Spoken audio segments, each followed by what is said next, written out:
నమస్కారం. ఘంటారావానికి స్వాగతం. ముందుగా ప్రధానాంశాలు. ఫిబ్రవరి 5న ఒకే విడతలో ఢిల్లీ అసెంబ్లీ ఎన్నికలు.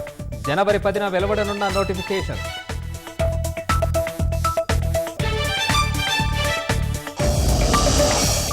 కేటీఆర్కు మరోసారి ఈడీ నోటీసులు. ఈ నెల 16న విచారణకు రావాలని తాఖీదు.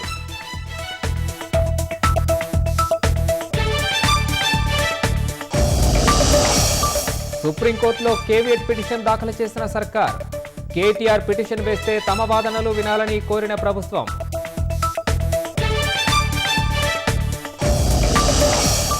ప్రియాంకపై బీజేపీ ఎంపీ వ్యాఖ్యలపై యూత్ కాంగ్రెస్ ఆగ్రహం. నాంపల్లిలో పరస్పరం దాడులకు పాల్పడ్డ హస్తం బీజేపీ కార్యకర్తలు. నేపాల్ టిబెట్ సరిహద్దును కుదిపేసిన భారీ భూకంపం. 95కి చేరిన మృతుల సంఖ్య, మరో 130 మందికి గాయాలు.